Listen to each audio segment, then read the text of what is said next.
اسلام مکمل ضابطہ حیات ہونے کی وجہ سے نہ صرف دنیا میں رائج تمام تہذیبوں سے مختلف ہے بلکہ دین فطرت ہے۔ اس ضابطہ حیات کی 3 خصوصیات ہیں۔ اسلامی عقائد پر زندگی کی تعمیر و ترقی، اللہ کے احکامات کے مطابق حلال اور حرام کا تعین اور زندگی کے مقاصد حاصل کرنے کے لیے رضائے الہی کا حصول۔ ان 3 خصوصیات پر عمل پیرا ہو کر ایک اسلامی فلاحی ریاست کے قیام کو ممکن بنایا جا سکتا ہے۔ اگر ان میں سے ایک پر بھی عمل نہ ہو تو اسلامی ریاست کا قیام ممکن نہیں۔ ریاست مدینہ کے قیام کے بعد مسلمانوں کو زندگی گزارنے کے لیے اللہ کے احکامات وحی کی صورت میں ملتے تھے، جن سے لوگوں کو رہنمائی ملتی تھی۔ آپ صلی اللہ علیہ وسلم مسلمانوں کے باہمی معاملات اور تنازعات حل فرماتے اور ان معاملات کی انجام دہی آپ صلی اللہ علیہ وسلم اپنے قول، عمل یا کسی معاملے پر خاموشی اختیار کر کے فرماتے۔ یہ تینوں چیزیں شریعت کا حصہ ہیں جن سے متعلق اللہ تعالیٰ نے فرمایا، اور نبی صلی اللہ علیہ وسلم اپنی خواہش سے کوئی بات نہیں کہتے ہیں ماں سوائے وہ وحی جو ان پر نازل کی جاتی ہے۔ مدینہ کا اسلامی معاشرہ اپنے نظریات اور احساسات کی بنیاد پر بننے والے ایک نظام کی بدولت دوسرے تمام معاشروں سے جدا گانہ حیثیت کا حامل تھا۔ مسلمان اپنے ہر عمل میں امر بالمعروف اور نہی عن المنکر کی پیروی کرتے۔ یوں ہی اسلام کی قوت میں اضافہ ہوتا چلا گیا۔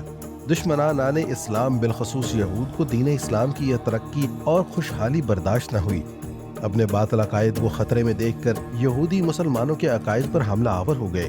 فکری جنگ کے آغاز میں ان کے کچھ پیشواؤں نے اسلام قبول کرنے کا ڈھونگ رچایا اور مسلمانوں میں شکوک و شبہات پیدا کرنے کی کوشش کی۔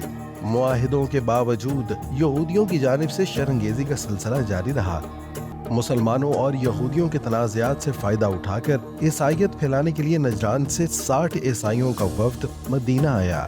آپ صلی اللہ علیہ وسلم اہل کتاب ہونے کے ناطے یہود و نصارہ دونوں کو ہی قرآن کا پیغام سناتے تھے کہ آپ کہہ دیجئے کہ اے اہل کتاب، ایسی انصاف والی بات کی طرف آؤ جو ہم میں اور تم میں برابر ہے کہ ہم اللہ تعالیٰ کے سوا کسی کی عبادت نہ کریں اور نہ اس کے ساتھ کسی کو شریک بنائیں، نہ اللہ تعالیٰ کے سوا کسی کو اپنا کار ساز سمجھے۔ بس اگر وہ منہ پھیر لیں تو تم کہہ دو گے کہ گواہ رہو ہم مسلمان ہیں۔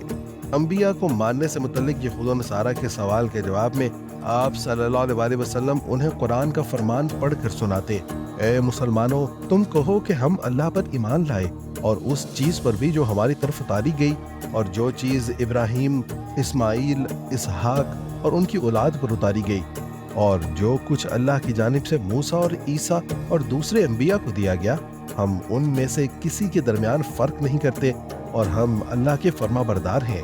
قرآن کے فرامین سے یہود و نصارہ کے اعتراضات تو رفع ہو گئے اور نبوت کی حقانیت بھی واضح ہو گئی، لیکن وہ اپنے مراتب کے چھن جانے کے خوف سے اسلام قبول کرنے سے گریزاں تھے۔